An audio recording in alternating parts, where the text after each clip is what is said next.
All right, all right. Well, it is that time, everyone. It is that time for another edition of Maryland's Cafe Society Radio right here on the YouTube channel. Well, it's that time, but it's a little late. Boy, did I have quite the day on this Tuesday, March 22nd, 2022. Yeah, a busy day for me. Had some business that I had to take care of earlier in the day. And of course, kind of delayed me getting the show up. But here we are, Maryland's Cafe Society Radio right here on YouTube. And how are you? How was your day?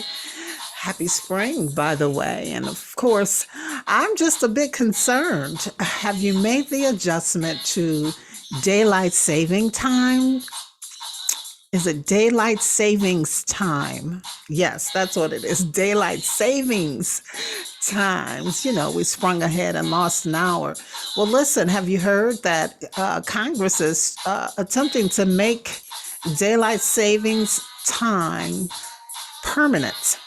Right. And in fact, I think it has to pass the Senate, it passed the House, now it has to pass the Senate or vice versa.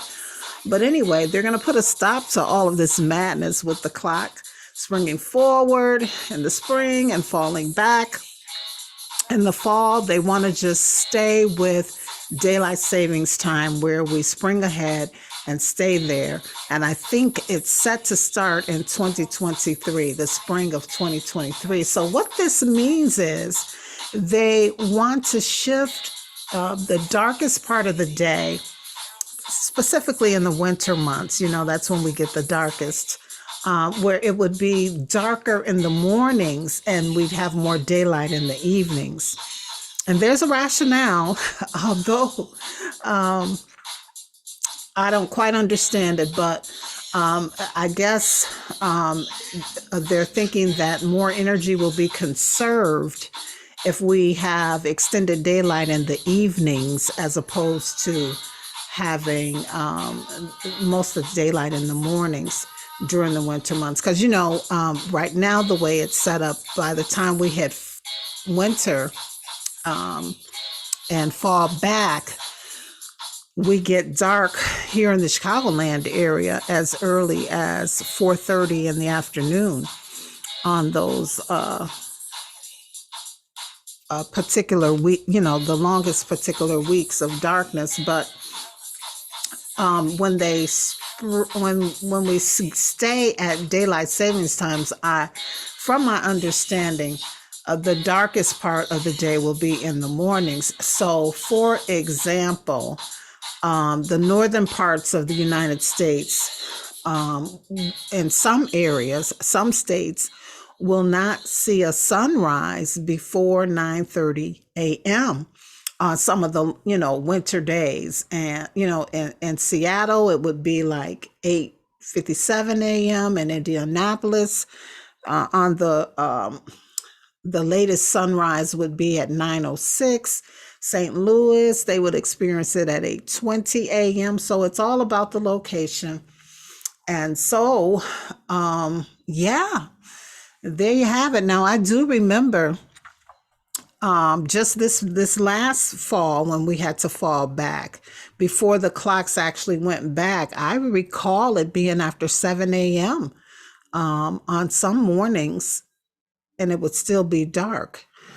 You know, this was before we actually set the clock back an hour. So here in the Chicagoland area, I guess that would be, you know, 8 o'clock or so before we would get sunlight in the mornings if we stayed stuck on the daylight savings time. So I don't know. How do you feel about that? You think you would prefer the darkness in the morning on your morning drive to work as opposed to the evening drive home? I don't know. I think we've been doing it like this for so long, it would seem strange to me. But I digress.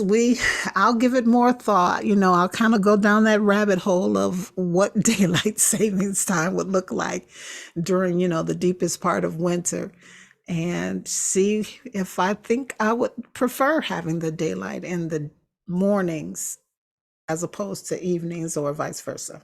You can think about it too and let me know in the comments section. All right. So as I said, it's kind of late with me getting the show up and running. I'm going to just keep it brief. There are some things, some stories that I wanted to highlight, and just kind of have a presence this week with the show. Taking a quick look at the coronavirus crisis update.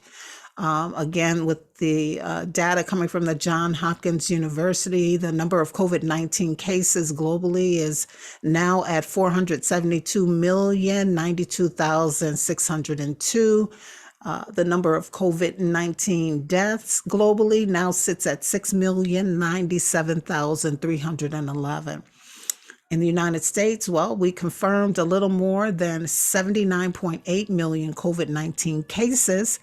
And yes, hospitalizations and deaths are still falling, despite the fact that, in a lot of areas and states, that mask mandate has been, done away with. So far to date, the number of deaths here in the United States, COVID-19 related deaths, that is 973,000. As for China, wow, they're now reporting 1.2 million COVID-19 cases and more than 11,000 COVID-19 deaths. Needless to say, parts of China are still on strict lockdowns. This has been going on for the past couple of weeks over there. So we'll keep a watchful eye. And I guess Dr. Fauci recently talked about the fact that parts of Europe are seeing an uptick in COVID cases. But thank goodness the hospitalizations and deaths have been minimal. So we'll keep an eye, just do what makes you feel comfortable, just stay safe. And, for those who are in the public a lot, maybe you want to continue to wear your mask and do a little social distancing to keep yourself protected. And by all means, everybody, let's not stop this hand washing thing that we've gotten into in the last 2 years. Keep your hands washed.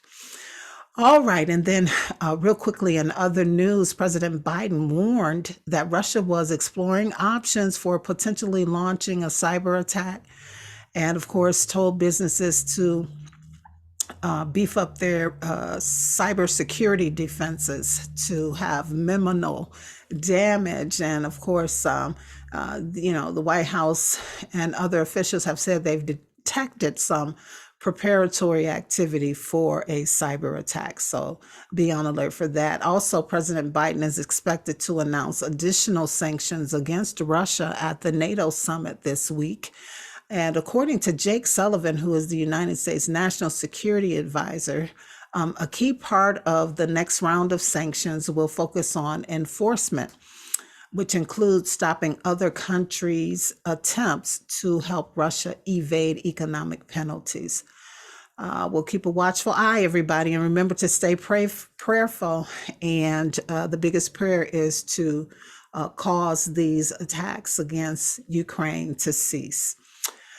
And a quick look at the stock market at the close this evening as of 5 o'clock Central Eastern Time, actually. The Dow closed at a positive 0.68% to 34,786 points. The S&P 500, a positive 1% to 4,511 points. And the NASDAQ was up a positive 2% to 14,123 points. Gold dipped a bit, 10 cents to $1,921.40 per ounce. And oil also dipped just a little bit, 82 cents per barrel to $111.30 per barrel. And other news, everybody, Wendy Williams isn't the only talk show host exiting daytime television this year or season. It seems that daytime talk show host Maury Povich recently announced that his show, Maury, is ending its run after 30 years on daytime television. And that's going to happen the end of this season now.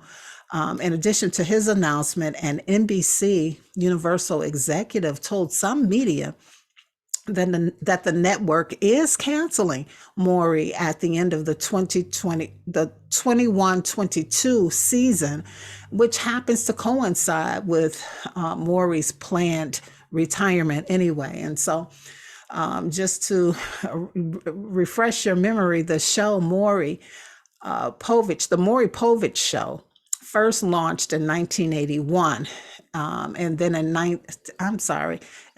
going back in 1991, and then by 1998, the name of the show was shortened to just Maury, and of course, it became a big success during that era when the tabloid type talk shows were supreme on the airwaves.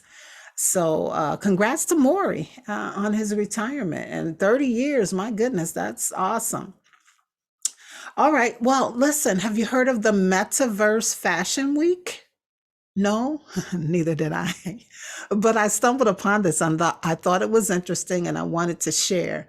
Now, Tommy Hilfiger is one of the featured designers in this first ever Metaverse Fashion Week. It's going to start on Thursday of this week. And let me quickly pull up the article and just read some of the highlights of this particular show. It is an inaugural Decentraland Metaverse Fashion Week. It starts March 24th and will run through March 27th of this year. And yeah, so they're going to do some digital fashion, I guess. Tommy Hilfiger is partnering with Basan Portal, which is a metaverse marketplace that offers a virtual lifestyle and cultural playground that's located in Decentraland. And of course, the store is going to be located within the Bosan portal. And the items from the Tommy Hilfiger store are purchased as non-fungible tokens or NFT assets. But the owners of these assets will be able to later redeem the NFTs for the actual physical product that can be delivered straight to the customer's door. Now the consumers will be able to teleport their avatar to the virtual store and shop a select range of limited edition products from the spring 2022 Tommy Hilfiger collection. And visitors will encounter floating 3D renders of signature styles, including the varsity jacket for men, the Madras shirt for women, and a unisex hoodie featuring the iconic Tommy Hilfiger logo. Oh, this is all too much for me. I don't know about you, but it seems like it's going to be a big deal. And so for those who are already in the game, I'm sure you're excited about this metaverse event. And again, it's going to be the 24th of March through the 27th of March on Decentraland Metaverse. And it's called Decentraland Metaverse Fashion Week. So I guess if you Google that, you'll be able to find the link that will take you to the actual event. Isn't that something? Remarkable, remarkable. And before we wrap up this particular segment, I just want to remind you all that it is National Fragrance Day. And so I don't have a fragrance sponsor to talk about, but I did want to mention that I kind of figured out how to play around and create some of my own fragrances, my favorite fragrances that I like. So what I do is, well, maybe I won't share too much with you, but yeah, I won't tell you too much, but I'll just say one of my favorite fragrances is strawberry, and I like the smell of coffee too, don't you? Yeah, I like the smell of coffee. So anyway, whatever your favorite fragrance is, I hope that you enjoyed it today as we are closing the day right now. But Have no fear, in case you missed National Fragrance Day. National Perfume Day is coming up next month. So we'll talk about that next month. All right, all right. So again, everybody, I just wanted to pop in to say hello, let you know I'm well, doing all right, enjoying the spring season. I've adjusted to the daylight savings time. I've been, as usual, having a lot going on, but had some situations with Goldie, and only certain people know who Goldie is, and I had to get her taken care of. And so that's why we're a bit late with today's show. So before we close, though, I do want to tell you about one last thing. And of course, it's for Women's History Month. And so we'll be celebrating this week on the show Ketanji Brown Jackson. So she had her first day of confirmation hearings for the Supreme Court on yesterday, and the senators spent, oh my goodness, about 4 hours or so making their opening comments. Of course, you know, the Democrats with congratulatory comments, the Republicans had some skeptical comments, but when Justice Jackson was able to speak, she defended her judicial career by saying she decides cases from a neutral posture and without fear or favor.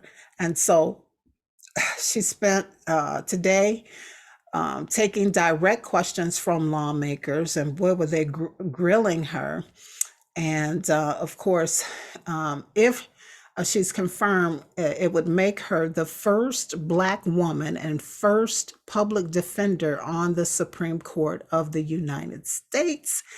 And of course, she's already made history just by becoming the first Black woman ever nominated for this Supreme Court appointment, lifetime appointment, by the way. So yes, I'm spotlighting Justice Ketanji Brown Jackson for this week's Women and History Spotlight. All right, all right. And then before we go, just a quick reminder of our word for the month, which is paladin, which is an advocate, a defender, or hero of a noble cause. And just a quick reminder, if you have products, brands, business, or service, or whatever, that you want to connect with my show and website for added exposure, send an email to producer@marilynscafesociety.com. Remember to visit that website as well, marilynscafesociety.com, where you can connect with me on social media and the blog. And of course, thank you for tuning in to the YouTube show. Be sure to like, subscribe, and share, everybody. And remember to join the email club as well. Mondays with Marilyn email. Just send your email to Marilyn's Cafe Society at yahoo.com and just say, put me on the email list. That's it. All right. So before we go, love is my favorite fragrance, one of my favorite fragrances, and you can make it whatever you want for yours. But love is for me, the smell of strawberries. How about it? All right. All right. So I got to run. But before I go, I just want to remind you, if you don't do anything else this week, be sure that you live, you laugh, and you love. As always, it's a pleasure and a privilege to hang out. And I'll see you on the next show. We'll be back on video next week. All right. All right. Peace, everybody. Stay safe.